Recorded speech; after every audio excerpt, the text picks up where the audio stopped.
అదే ముఖ్యమంత్రి జగన్మోహన్ రెడ్డి గారు పాదయాత్ర మత్స్యకారు పెద్దల వల్ల కలిసాం. అయ్యా మా మత్స్యకారు కుటుంబాలు 22 పాకిస్తాన్ జవాలు దొరికిపోయారు, ఇక్కడ ఉండిపోయారంటే మన జగనన్న మాట ఇచ్చారు, మన ప్రభుత్వం వచ్చిన వెంటనే వీళ్ళు వాళ్ళు విడిపిస్తారన్నారు. అదేవిధంగా వైఎస్ఆర్ ప్రభుత్వం వచ్చిన వెంటనే 22 పాకిస్తాన్ లో జైల్లో ఉన్న మత్స్యకారులకు విడిపించిన ఘనత ముఖ్యమంత్రి జగన్మోహన్ రెడ్డి గారు చెప్తాను సభలో. అది విడిపించిందే కాక సేమ్ క్యాబినెట్ హోదాలో మంత్రులకు కొన్ని సోర్టులో కూర్చొని పెట్టి వాళ్ళ సమస్యలు తెలుసుకొని ప్రతి కుటుంబానికి 5 లక్షలు ఇచ్చిన ఘనత ముఖ్యమంత్రి జగన్మోహన్ రెడ్డి గారు సభలో చెప్తాను.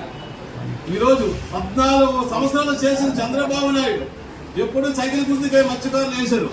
అలాంటి మత్స్యకారులు అంటే మత్స్యకారులు ఓట్ల వరకు ఉపయోగించుకోండి, కానీ మత్స్యకారులు పట్టించుకోలేదు. అదేవిధంగా కరోనా సమయంలో ప్రపంచ దేశాలు అల్లాడిపోతున్నాయి. ఎక్కడున్నారు చంద్రబాబు నాయుడు, ఎక్కడున్నది కావులు 4500 మంది గుజరాత్ రాష్ట్రంలో ఏరావుల్లో చిక్కుపోయారు మత్స్యకారులు. ఫ్యామిలీలు రోడ్డు పడ్డాయి, ఏడిస్తున్నారు.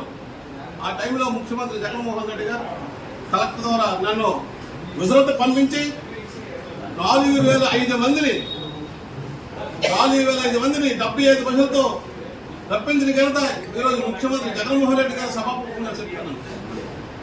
అదేవిధంగా మరి ఈరోజు మత్స్యకారు భరోసా చంద్రబాబు నాయుడు మత్స్యకారులకు ఓడికొన్నాడు, కానీ భరోసా విషయం తెలియదు. 4000 ఇచ్చాడు, ఎప్పుడు ఇచ్చాడు, ఎవరికి ఇచ్చాడు తెలిసింది కాదు. ఈరోజు ఇంజిన్ బోర్డులతో సహా ప్రభుత్వంతో సహా మన మత్స్యకారుల భరోసా 10,000 ఇవ్వడం జరిగింది ముఖ్యమంత్రి జగన్మోహన్ రెడ్డి. అదే కాక ఈరోజు వివిధ రాష్ట్రాలు మత్స్యకారులు అలసిపోతుంటే అక్కడ మరణించి సముద్రంలో యాక్సిడెంట్లో మరణించిన మత్స్యకారులకి 10 లక్షల రూపాయలు ఇచ్చిన కదా ముఖ్యమంత్రి జగన్మోహన్ రెడ్డి గారు చెప్తాను.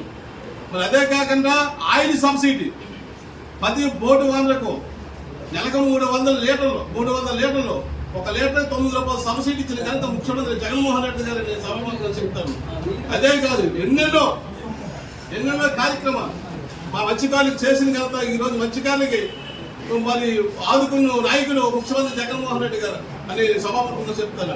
మరి చంద్రబాబు నాయుడు 14 ఏళ్ళు మత్స్యకారులతో ఓట్లు వేయించుకున్నాడు, కానీ వాళ్ళ కోకలు కట్ చేస్తారన్నాడు, తోలు తీస్తారన్నాడు, టెంట్లో తగలబెట్టాడు, కానీ మత్స్యకారులు ఏ మేలు కూడా చేయలేదు. మాకి అక్కడి ఉన్న సముద్ర తీరంలో ఉన్న మత్స్యకారులకి గౌరవం నింపేది ముఖ్యమంత్రి జగన్మోహన్ రెడ్డి సభలో చెప్తాను. అదేవిధంగా ఈ శ్రీకాకుళం జిల్లాలో కానీ ఇచ్చాపురం నుంచి నెల్లూరు కలెక్ట్ కానీ తీరంలో ఉన్న మత్స్యకారులందరూ మా జగనన్నతోనే వెనక ఉంటారు, జగనన్నకే గెలిపిస్తారని సభాముఖంగా చెప్తాను.